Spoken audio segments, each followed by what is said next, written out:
Hey y'all, I'm back with another video. So today I'm putting out two videos. I'm trying to do more content. Like I got some of my videos saved from when I did the part 1 to the how to product photos, stuff like that. So I got some of those. I just had to upload them. But I also have story times and things like that. So I'm just letting y'all know because sometimes y'all be trying to act funny about people being in their videos wearing the same outfit. So just had to put that out there. But today I'm doing two story times for y'all. I just be trying to like let you guys into my life a little bit more, tell you guys more about me. So um yeah.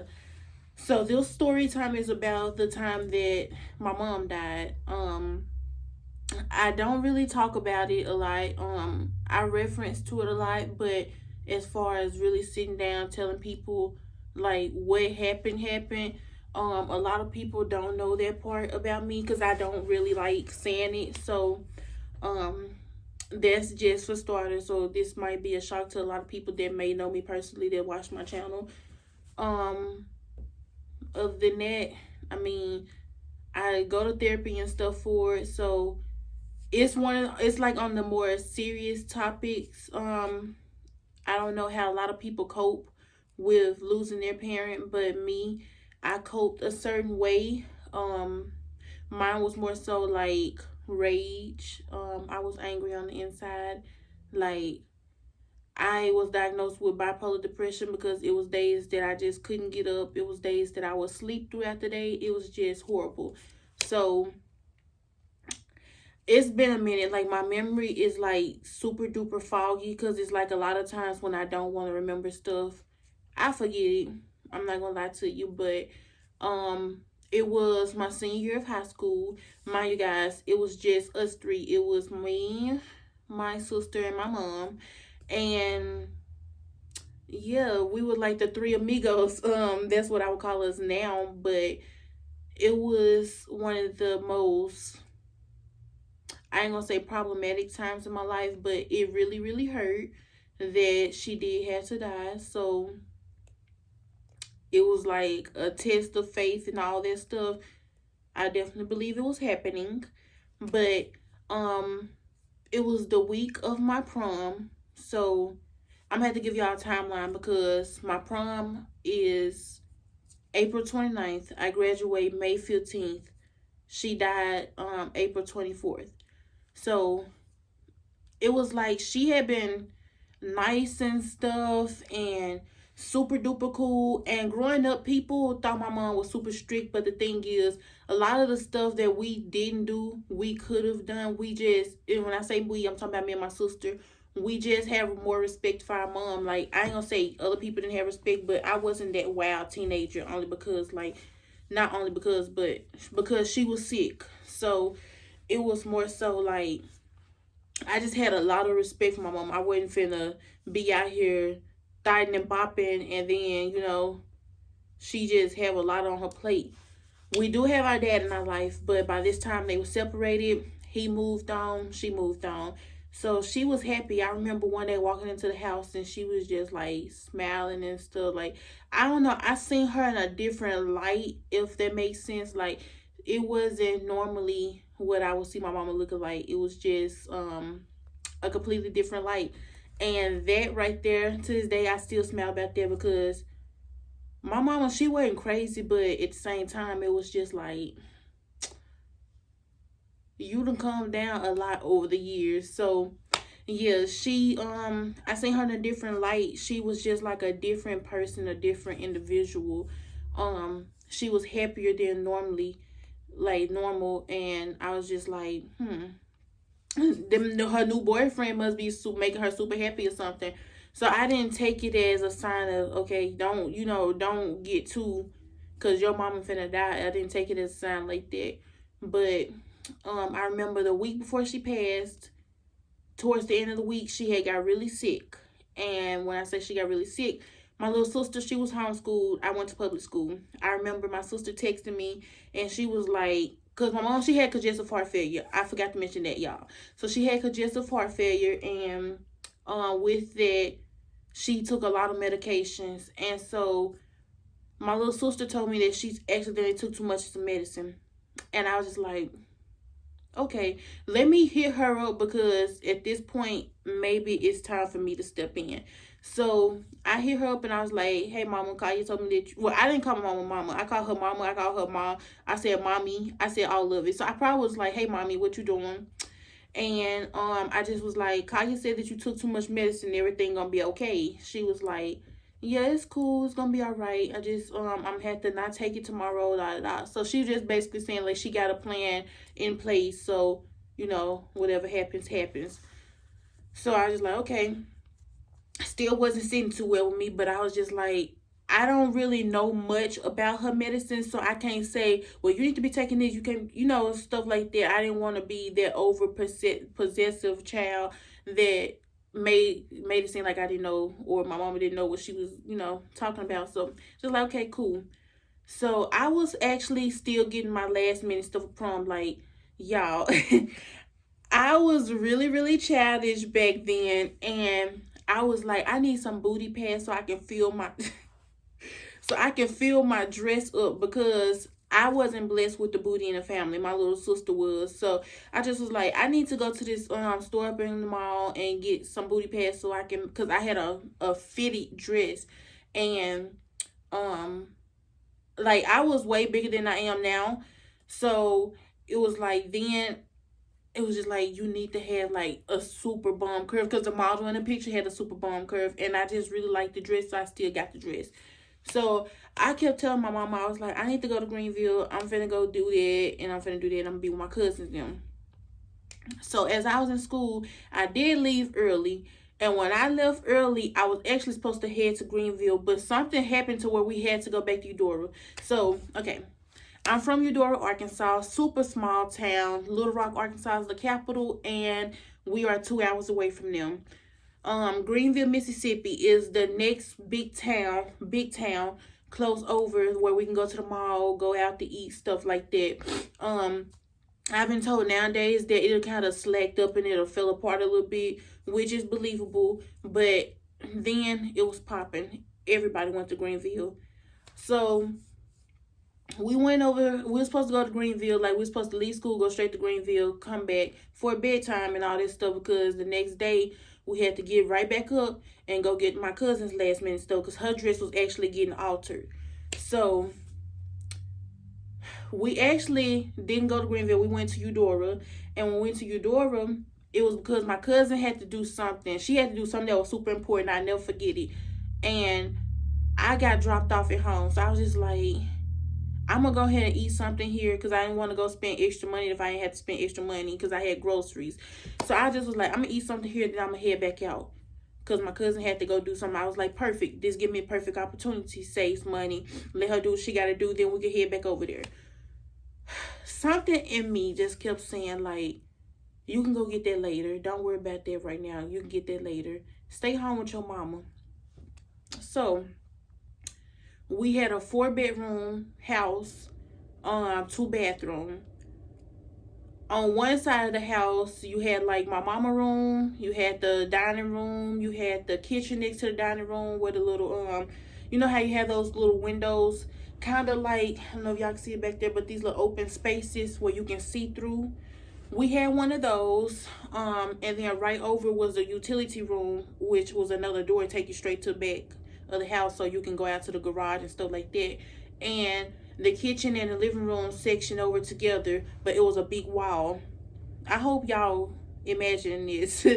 But then on the other side of the house was me, my sister, and we call it the computer room, because basically when we had homework and stuff, like growing up, when we had homework, we all went to that room and did our homework. You used computer, used the printer, used the fax machine, all this stuff. Computer room.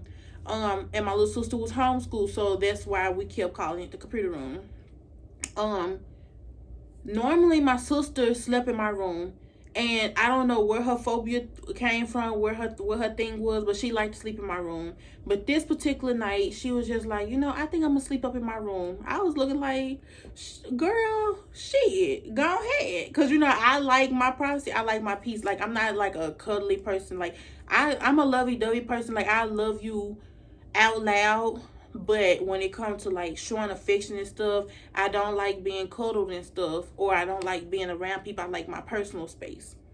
So she was just like that, and I was just like, okay, cool.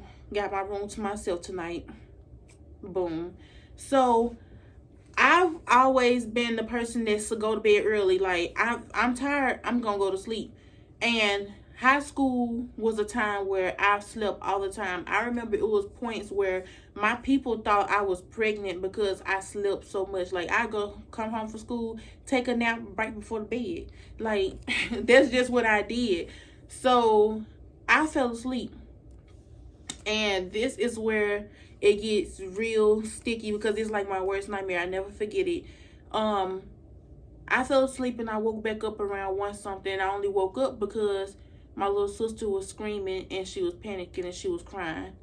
And so I jump up, and on inside of me, I call myself Sister Mama.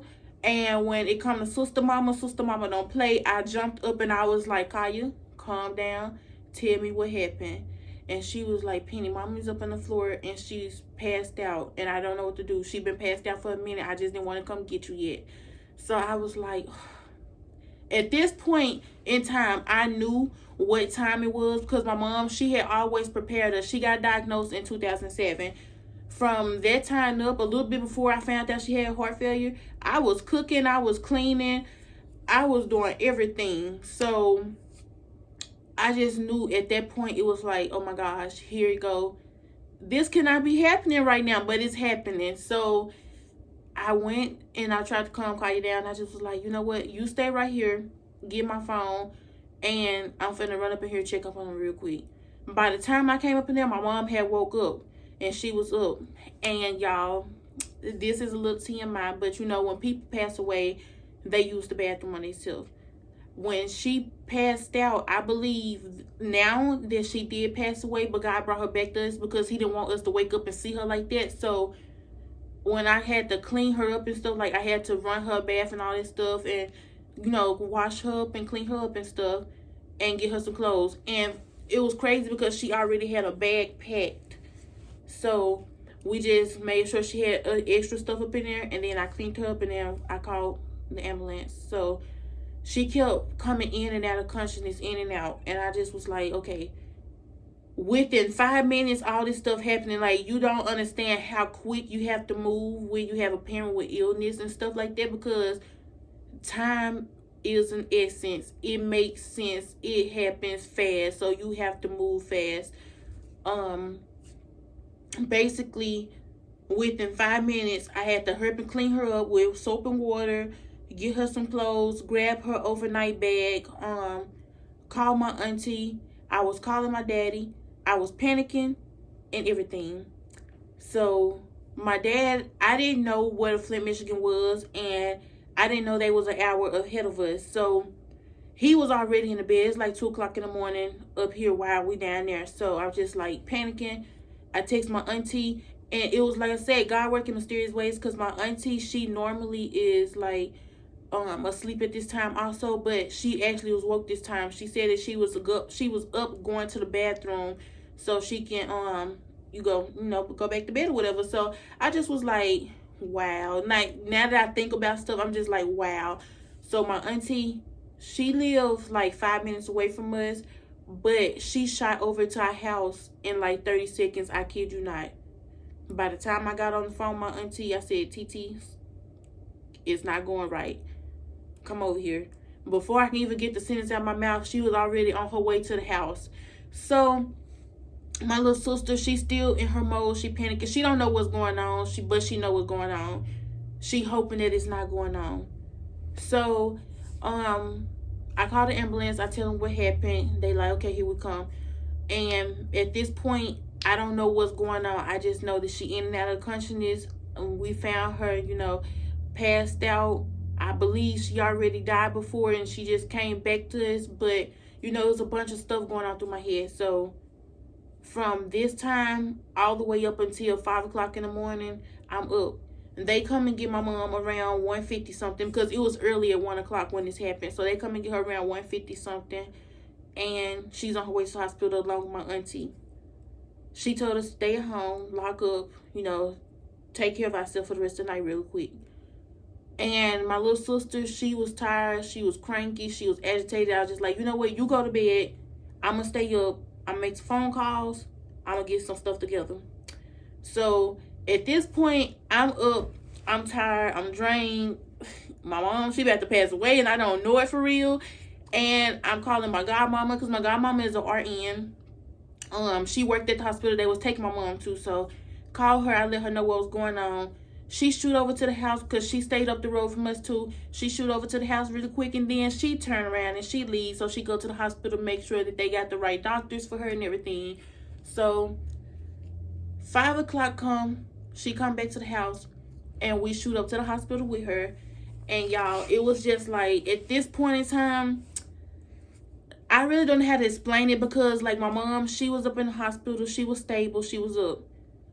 She was like, y'all want some candy? I was like, no. Because we wasn't, you know, we was afraid that she wasn't going to make it and stuff. So we not really saying much. And she like, y'all want some candy? We like, She like, I'm hungry. I don't want this hospital food. She like, ain't got no flavor. She like, y'all want to taste this? I'm like, My little sister like, no. Then she was like, y'all want to go to the vending machine? My little sister, yeah, I want to go. So I was like, you can go ahead, girl. I'm going to just stay right here. So it was just silent up in the room, just silence. Everybody just, you know, feeling the emotions. And then all I remember is they was like, well, we're going to have to transfer her to Little Rock, Arkansas, which is the 2 hours away I was telling y'all about. They was going to transfer her there so we could see her heart doctor. I was like, shit, I'm going to be 2 hours away from my mama. So I was like, you know what? Okay. Cool. So it's Friday, Saturday. It's Saturday in the morning. They transfer her to Little Rock. She left, and it's crazy because, like I said, things happen in mysterious ways. We don't always understand them, but it happens that way. She left, and before she was leaving, she gave us a hug, and she was like, "Okay, I'm gonna be back for your prom so we can finish getting you ready." She told my little sister she was gonna see her back, because my little sister actually had exams the next week. So I had prom, my little sister had exams. Homeschool, you have to go to a building. Your parent had to bring the child to the building and take the test, and then they leave. So she was like, "Hi, I'm gonna be back, and I love y'all," you know, stuff like that. Gave us a hug. She handed me some money, and she was like, "Just use this, take care of yourself for this till I get back." So she departs. We leave. That whole night, it was super weird. We was at home by ourselves, but it was just like super duper weird. And Kaya would not stop crying she wouldn't stop crying for the life of nobody. Like, she was just crying. My dad, he did reach out. The friends, family, all of them did reach out, you know, checking on us and stuff. And he just was like talking to us. And then he was like, let me speak to Kaya, you know, because Kaya is the baby. She's crying. He was like, you know, it's going to be okay. Just going to play it out, you know, let it play out. So once it played out, Sunday came, and she had to go through Saturday we had made it back home. That Saturday night she went through surgery. When she went through surgery, I honestly don't know all the details, so I don't want my story to seem kind of choppy, but I don't know what happened in the surgery. But she did make it out of that surgery. Sunday morning come. We didn't go to church anymore at this point. Like, we still worship God and stuff, but we didn't go to church. We was all at home chilling. I can't really remember the exact details, but I know that's the day that Kaya was constantly crying. And my mama, she finally reached out to us. She was just like, you know, I love y'all, what y'all doing, just checking up on us. She told my little sister it's gonna be okay. So I want to say around 11 at night, we did go to bed. I had to get up for school the next morning because at this point, it's finals week and it's getting ready for prom. So if you a senior, you understand stuff like that. And I'm trying to make this video short, y'all, but yeah.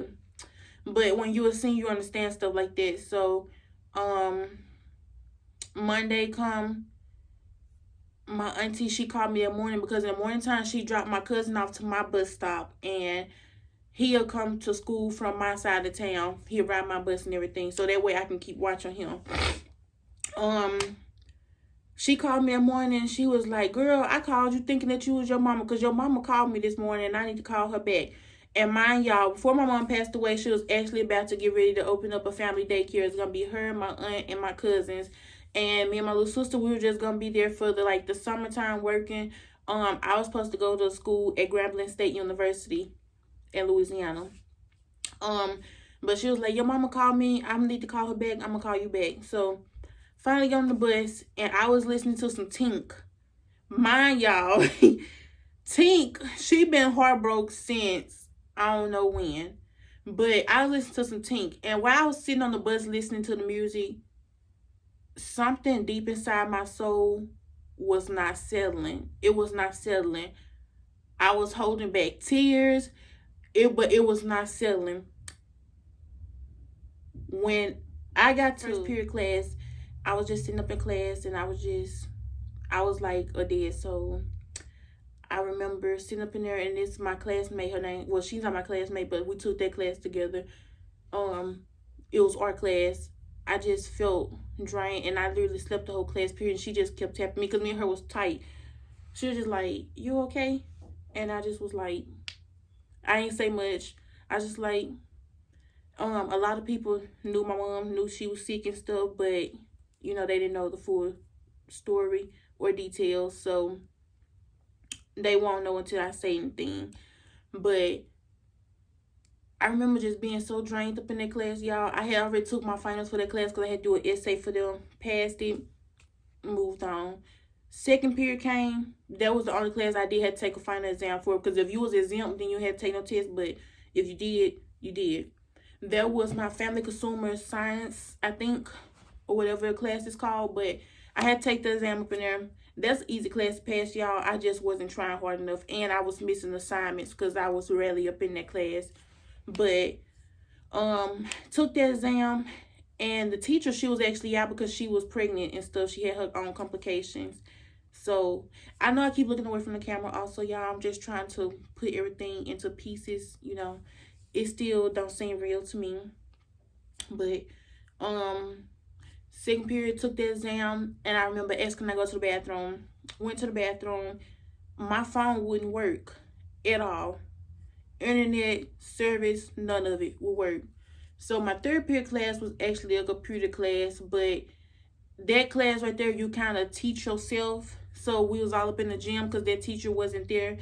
So we was just chilling, and I was sitting there by myself, and I just was thinking. And I remember this girl, her name, well, I'm not gonna say her name, but she was a dear friend of mine. She came up to me and she just was like, you okay? And I just was like, and I was trying not to break down right then and there, but I almost did. And then my cousin called me because I had some reception finally, but I didn't want to be on my phone. So she called me and she was like, what you doing? I was like, I'm in school. I ain't graduated yet. She was like, okay. And to this day, my cousin, she tell me, she was just like, she didn't have the guts to tell me over the phone. She didn't know that I didn't know just then. So she didn't say nothing. She said she could tell my voice. I wasn't sure. And she didn't want to be that person that told me. So shout out to Big Cuz. She always got my best interest at heart. And then I moved over to another section with my other friend girl because she was like, come over here. I don't want you sitting over there by yourself. So I was like, okay, cool, come. I remember a girl, she was an office aide. She came up to me and she was like, your mama here to check you out. And me and my friend girl, we literally just like looked at each other like, it was like, like, she was like, making one of those faces like, that ain't true. That can't be possible. So it really wasn't possible when I got downstairs because we had to climb up the stairs to come up to the gym and then leave out the stairs. So I was walking down the stairs and I just was like, my heart was just beating so fast up out my chest. It was just like, as I was walking, I couldn't hear none of the basketballs. I couldn't hear none of the students. I couldn't hear none of them. I just was like stuck in my own little world by myself. When I finally made it to the office, I didn't see my mom. I see my auntie. And my auntie was on the phone, and I could tell it was a serious conversation. And when I got halfway out the door, she was like, "Your mama turned on over." And when she said that, I knew what it meant. I didn't want to know what it meant, but I knew what it meant. And I just like broke down right then and there. My principal, the secretary, the dean of students, the probation officer, all of them came outside because they was already up in the office area working. And they was like, "What's going on?" And my auntie told them she fell out. Well, she didn't fall out, but she was like breaking down because I was breaking down. And I kept just crying. They was like, "It's not the end of the world." You know, stuff that you don't want to hear when you just found out your mom passed away. They was like, I understand they was trying to be helpful, but they didn't help me. They got on my nerves because it's like, they gonna be okay. It's gonna be okay. It's never gonna be okay because at the end of the day, you're gonna always need your mama. You're gonna always be looking for your mama. And so I just told them, I was just like, "It's not okay. It's not okay." So I finally calmed down, and then it clicked to me. I was like, "Where is my little sister?"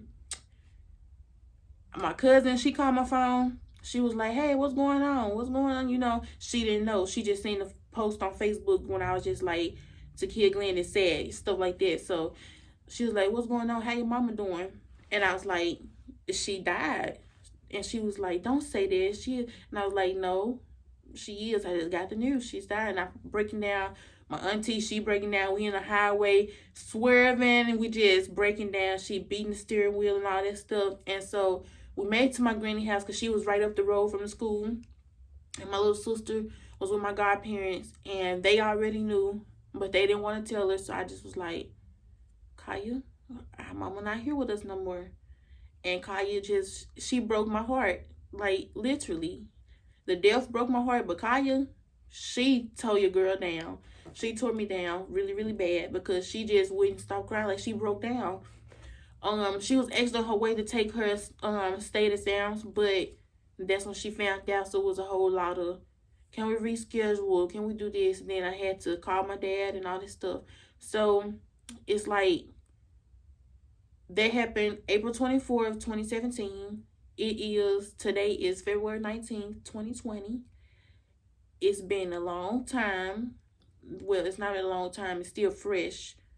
But, you know, I think stuff like that really do give people like PTSD, depression, and all that stuff, because it's a lot of times where I'm sitting back and I'm just like, I can't believe she really passed away on me.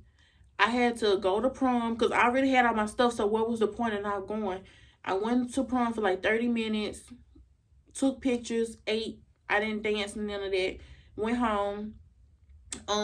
Once I got home, I had to finish packing up my stuff. My dad and them had finally came into town. The prom was a day before the funeral, so I went to prom. I actually let my cousin talk me into going out that night, but when I went out that night, I was enjoying myself. And she had a boyfriend, but she had our classmate as her date, and he took me home. So he took me home. He was just like, you know, praying and stuff because he was a Christian guy. He was just praying. I was just like, "Thank you." Went home, woke up the next day at 5 o'clock in the morning to get ready for a funeral because we had to get ready, set the house up, all that stuff. So it was a lot. Then turn around 2 weeks later and graduate, and then move 3 days after I graduated. It was super tough. I don't know how I do it a lot of times, but I do it.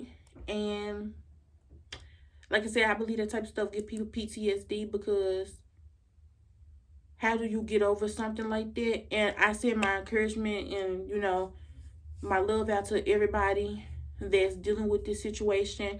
I still have my moments. Like I said, it's still fresh to me.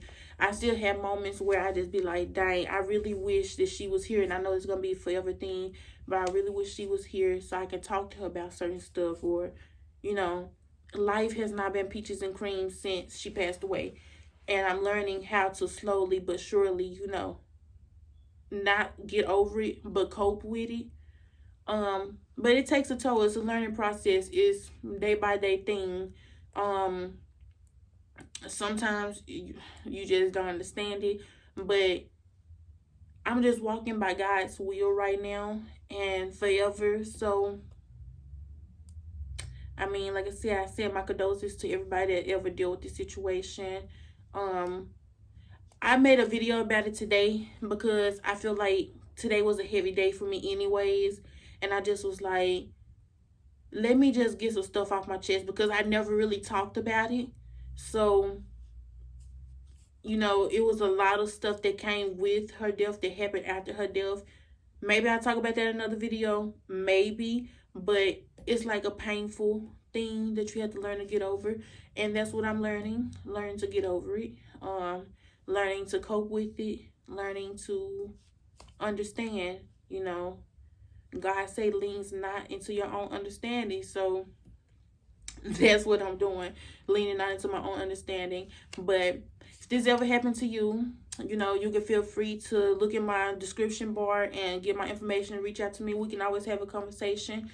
But I thank you guys for watching and tuning in to my story. I just wanted to come to y'all in like a raw form, like just be open and honest about it and just talk to y'all and do, get it off my chest. But like I said, comment, like, and subscribe. You have this type of situation or same experience even with somebody else, then let's talk about it. I'm always open to this type of conversation. It's something that's super important. I feel like it's easier to deal with it when you talk about it with somebody that actually experienced it.